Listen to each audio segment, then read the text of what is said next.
Welcome to ChurchPulse Weekly. It is Carey Nieuwhof here with David Kinnaman, the president of Barna. Hello, David. Hey, Carey. So good to see you today. Well, it's great to be here with thousands of other church leaders too, and hopefully we have some encouragement for you. I don't know about you, but sometimes the stats we share on this show can be really sobering. But I find the truth is your friend. I mean, do you find that some of the best moments you've had in your life are when you hear something that's like, "Ooh, that's kind of challenging," but it really helps you become somewhat better? Absolutely. I mean, I have a core conviction, and it comes from Jesus that truth sets us free. And Ah, I actually think that's such a.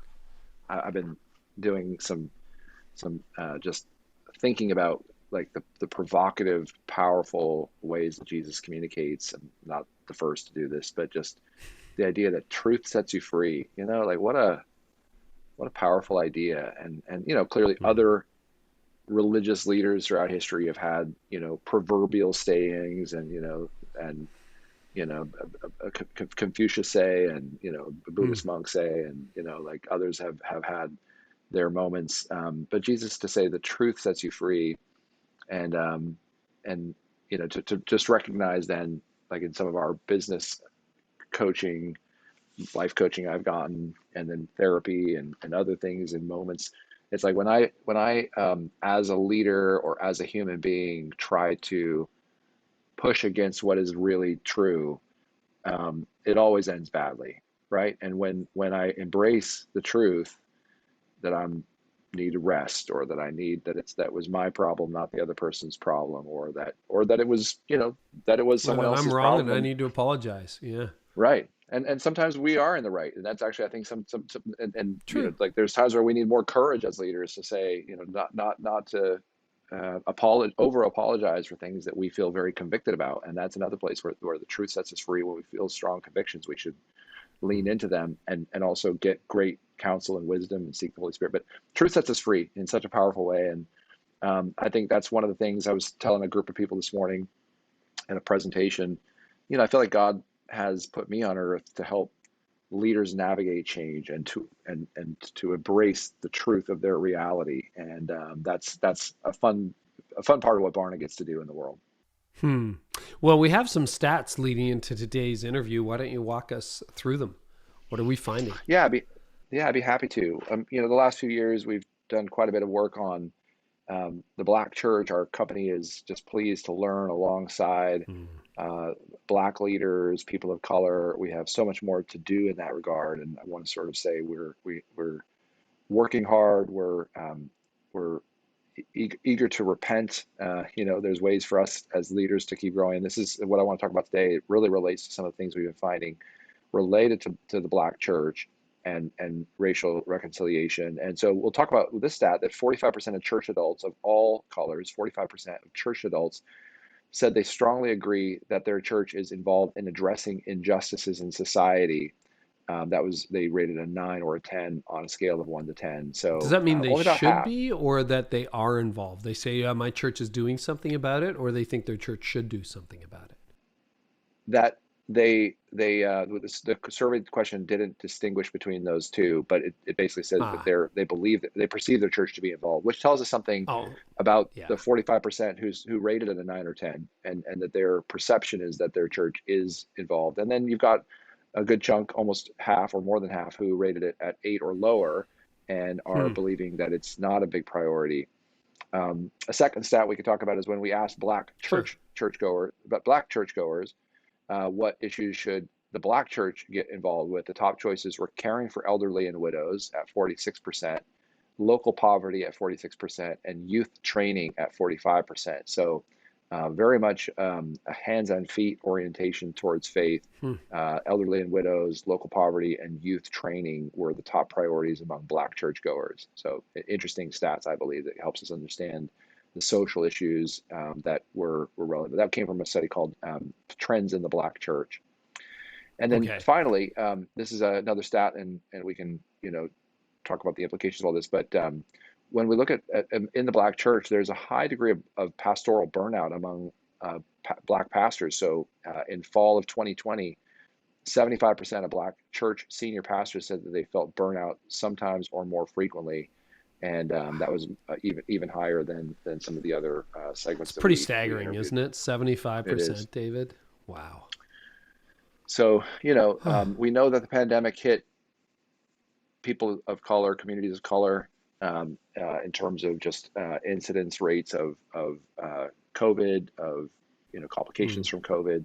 We mm, know that economic challenges can tend to hit communities of color at a greater rate. We know that pastors in general were hard hit, and we're seeing from this data that Black pastors were especially hard hit in terms of their yeah. crisis of calling.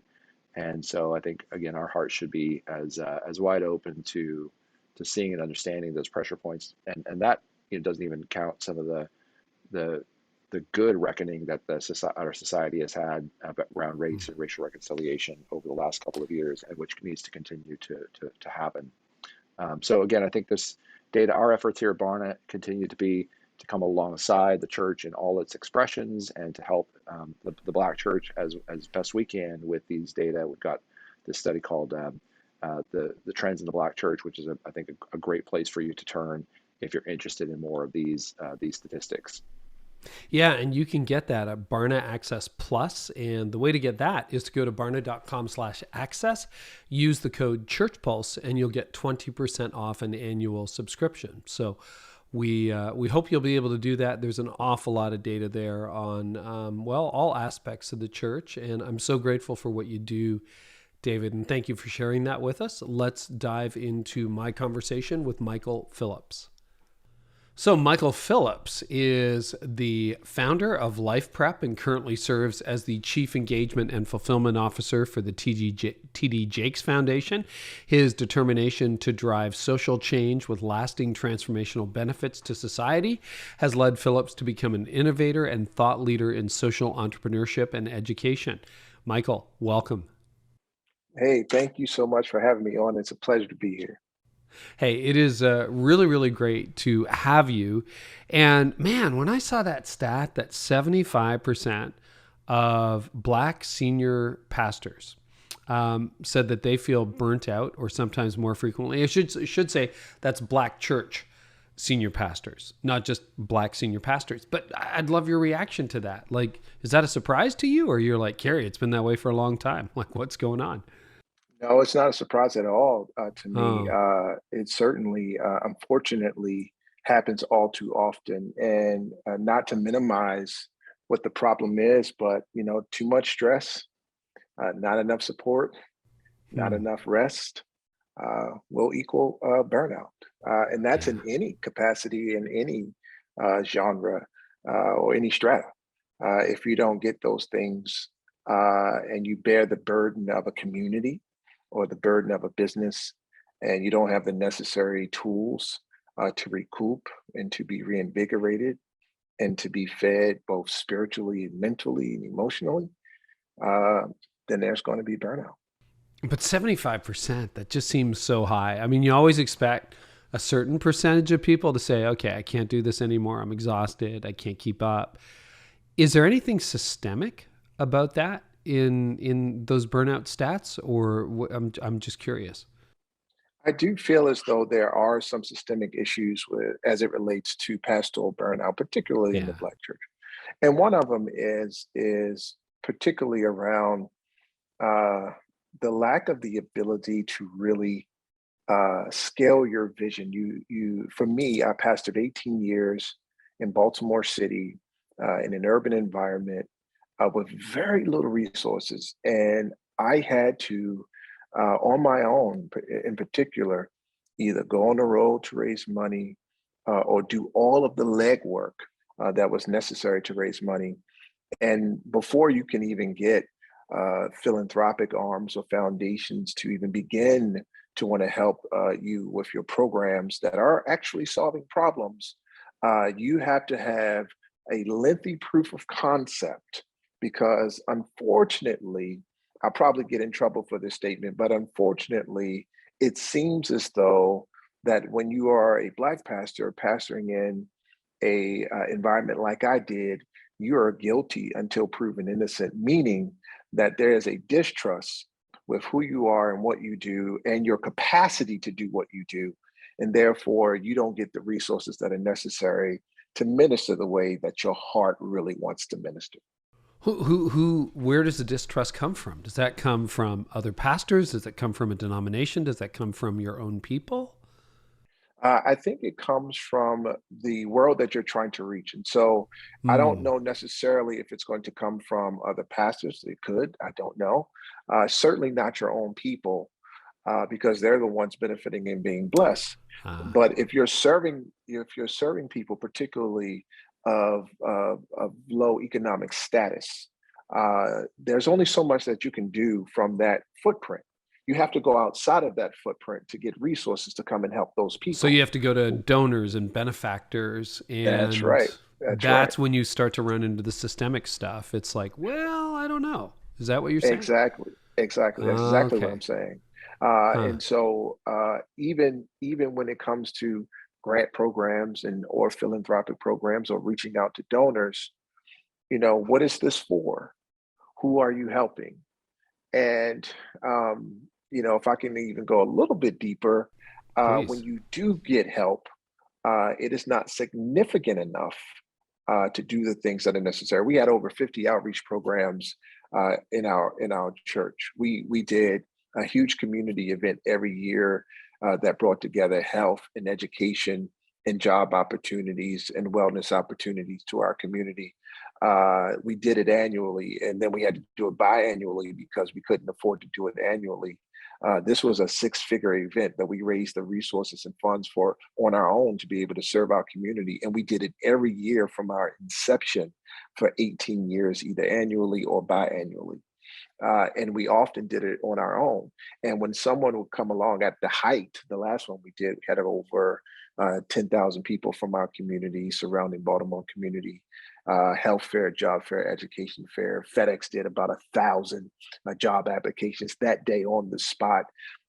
We had resume builders there. We had people to dress you if you didn't have clothes for a resume or for an interview. We had clothes for you. All those types of things, those little nuances, those soft skills that are necessary for somebody who's trying to gain upward mobility, we wanted to help provide and put it all in the same place.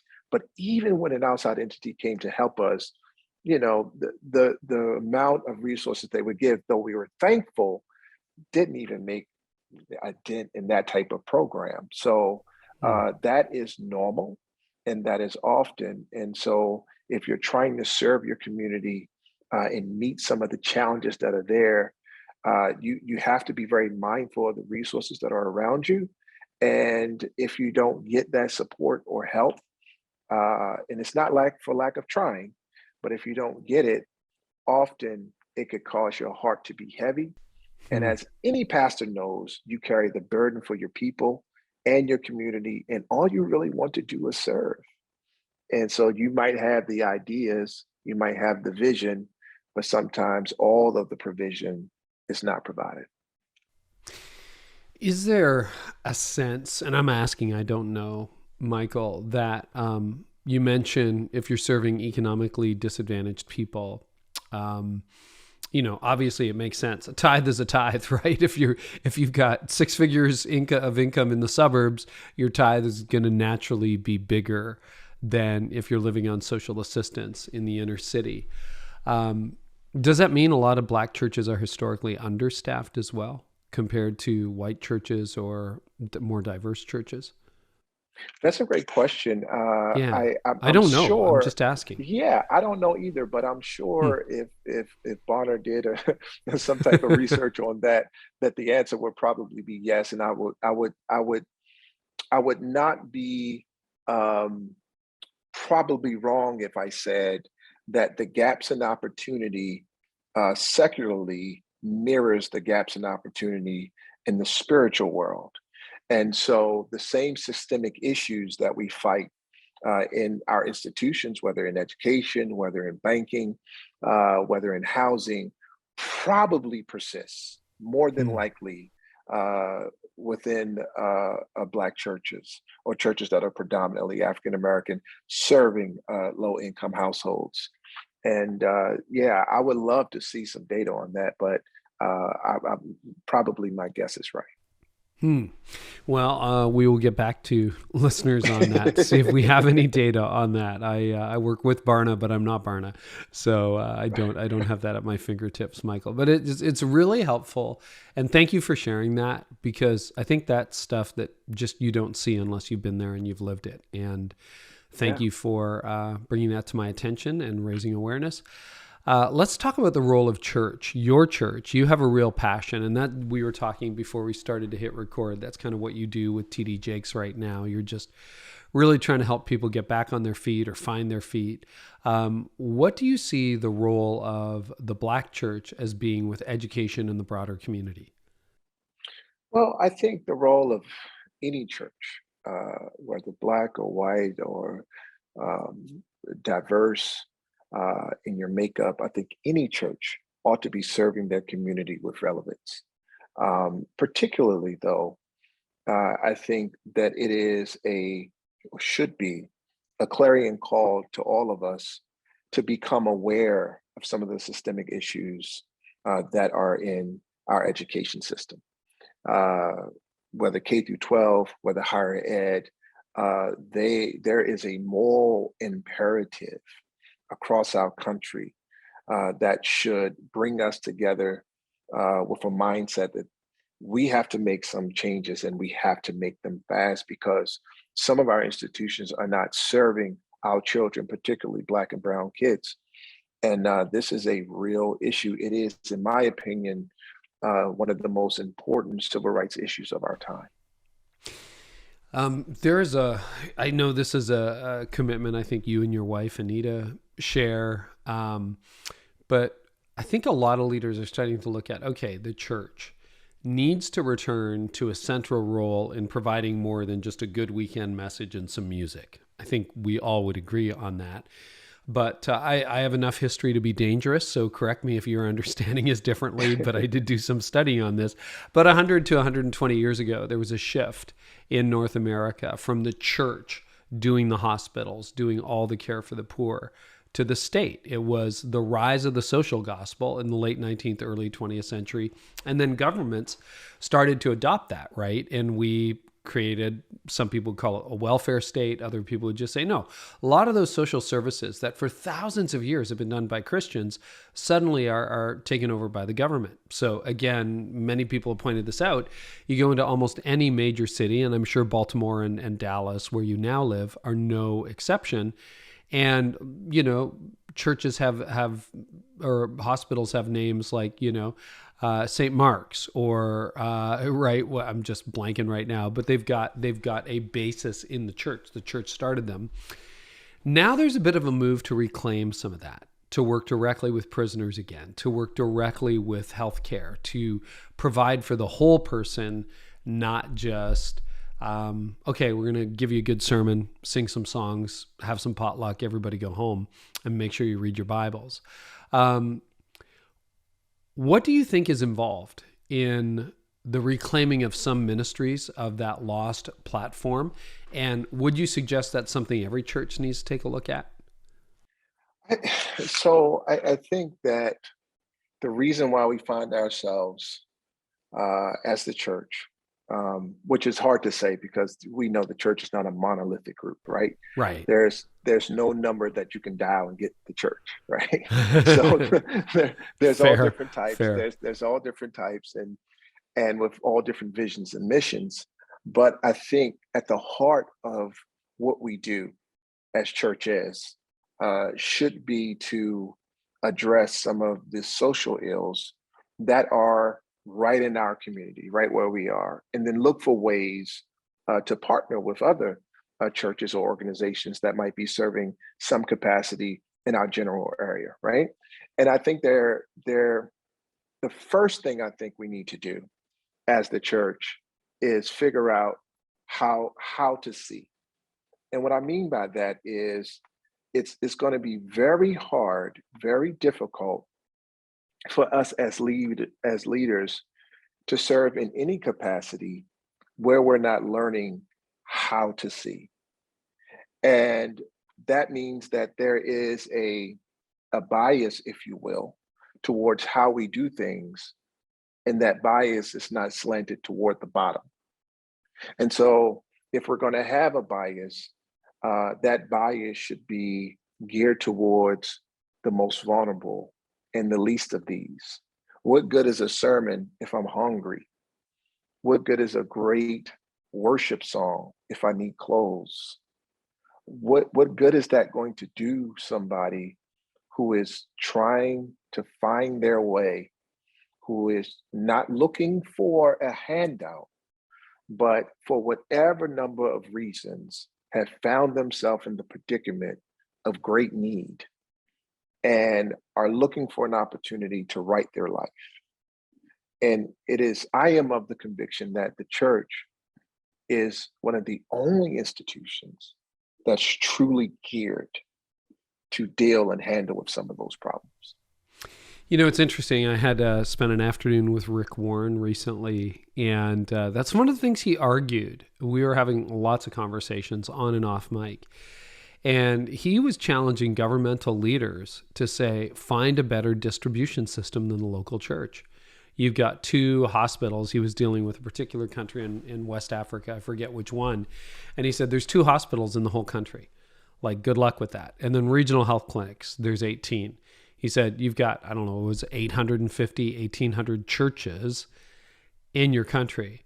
Why don't we just deliver healthcare that way? And they had never thought about it that way. But you're making a similar argument that the church is uniquely positioned to care for the whole person. And, you know, you see all these church buildings, no matter what town or city you go into, and a lot of it is underutilized. Interesting point. Okay, one of the big issues, conversation points of the last year has been racial justice. And, you know, I guess almost 2 years now. I would love to know from your perspective, Michael, what concerns do you still have for the future when you think about race in the church? And then what gives you hope? Oh, that's a great question. So here are my concerns. When Sure. we use the word justice, are we saying the same thing? When we use that term in our culture, we're usually using it to relate to some sort of retribution. Quid pro quo makes more sense to the ego. You do this, I'll do that, right? And so if someone does a wrong, what is the penalty for that wrong? All right. And that person should pay for that wrong. That's what we call justice. But the idea of justice is not complete without restoration. Right. And so instead of retribution, we should be really talking about restoration.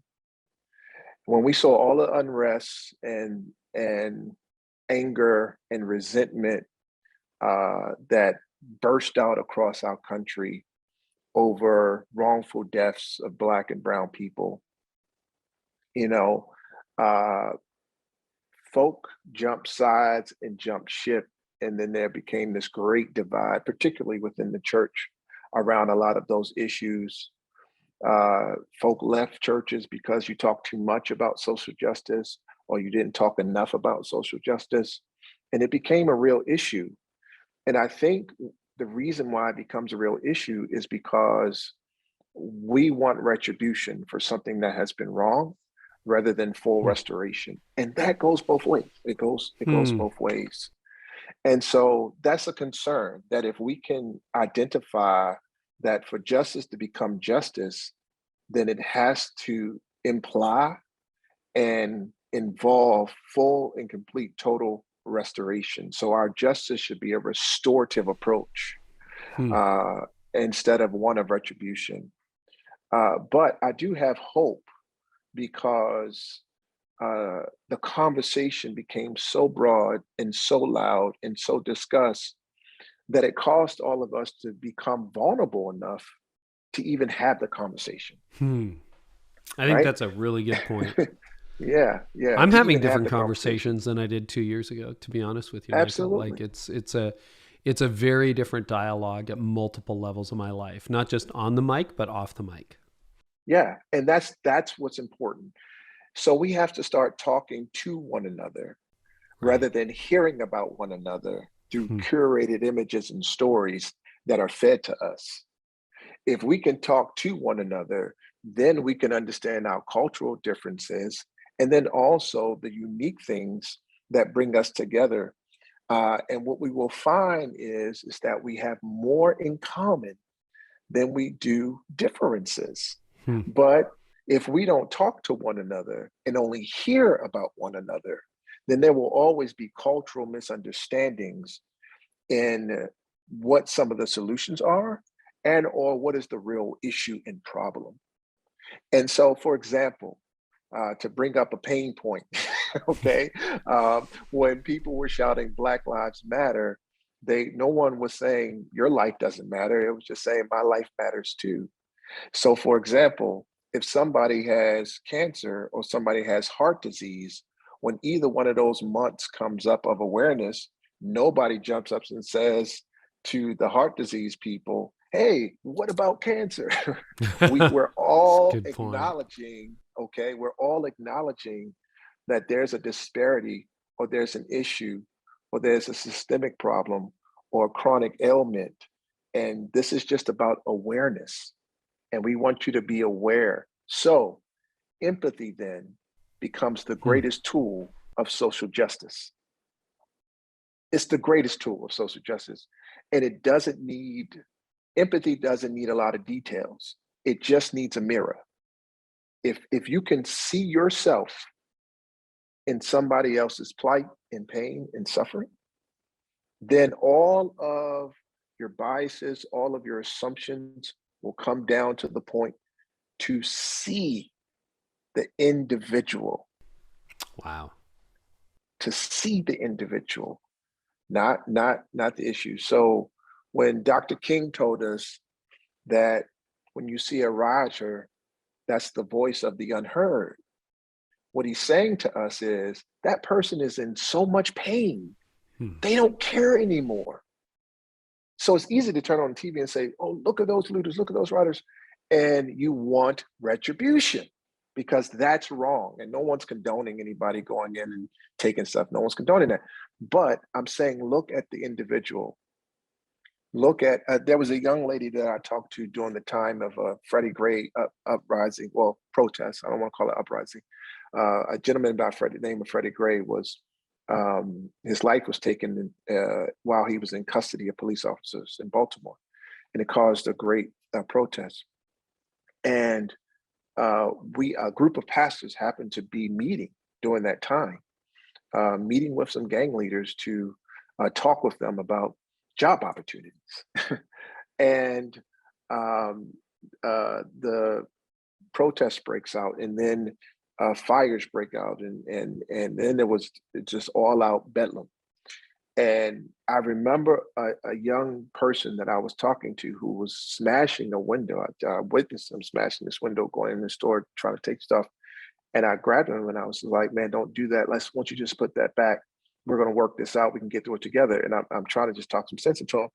And he said to me, you don't know what it feels like to see people having stuff that you'll never have. And he said, this is my only chance to have it. Wow. Wow. And And he's I right. said, We don't know what it's like. I didn't know. Hmm. And I'm sitting to listen to him going, man, I don't know what that feels like. And I told him, I said, I get it, but there's got to be a better way. And he put the stuff down in the young man life. He couldn't have been no more than 15 years old. But that's what we're dealing with. That's the issue. You know, I read, and this is not in a racial restoration context at all, but it was just a guy who teaches on money. And he said, if you grew up poor, what symbolized money to you? And you know what he said? One person said, stairs. Like, what? It's like to be able to Wow. afford a house with 2 floors. It's Wow. like, never thought Wow. about that. Never thought about it. And of course, if you Wow. grew up, actually, we mostly had bungalows, but anyway, it doesn't matter. But, you know, we had friends with stairs. It was like, stairs were what? They're not. But you're right. It's that empathy growing up. I know a CEO who keeps a can of canned oranges on his desk, and leads a very big company. But when he was little, that's all they had to eat was canned oranges. Wow. And he just puts it on there to remind him, right? Okay, so you got a brand new book. This has been rich. It's called, it's coming out in early 2022. It's called Wrong Lanes Have Right Turns, A Pardoned Man's Escape from the School to Prison Pipeline and What We Can Do to Dismantle It. What's the book about? Is that your story? Man, it is my story. I am the pardoned man. And it is my story. It's the first time I was vulnerable enough to actually share it with the world. And to give you a highlight of the story, I was not always called pastor. My life did not start in the clergy collar, although I don't wear them often. But that was not my norm. I come from pastors and preachers, but I also come from a lot of pain. And a lot of things happened in my life, traumatic things that caused me to make some wrong turns. One of those wrong turns was when I lost my scholarship in college as an athlete due to a horrific car accident. My lower torso was caught underneath the dash. My upper torso went through the windshield, and I woke up in the hospital. They told me I would never walk again, never play ball again. And this led to a depression and thoughts that were very dark. And I went back to Baltimore. I went back home, and a group of friends wanted to cheer me up, and they took me out. And I ran into an old friend who was dealing drugs. And I asked him what he was doing for money. He told me. And so I decided to join him. And I thought I would do it for a little while to make a little bit of money and to make myself feel a little better. But it got completely out of hand and out of control to the point that it became its own little empire. And long story short, the federal officers caught up with us, raided my mother's home. I fled the state. And on my way to Florida, on the run, I decided to turn myself in. I happened to be in the wrong lane, and there was this busy intersection, but I was able to make the right turn. So it was that day I discovered that wrong lanes have right turns. I was facing 30 years in prison on what is called a RICO charge for racketeering. But it was so happened that God had different plans. So you have to read the book to find out what I got to read the book. Okay, that's fantastic. Well, it's called Wrong Lanes Have Right Turns. Michael, the time's gone really, really quickly. I want to thank you so much for joining us today on Church Pulse Weekly. Also, to our audience, thank you so much for tuning in. And we're just here to bring you some things you're thinking about and definitely talk about some things that we should all be thinking about. And we'll be doing it again next week with a fresh episode. If this helped you, leave a rating and review, tell a friend, and shout out to us on social. And we'll catch you next time on Church Pulse Weekly.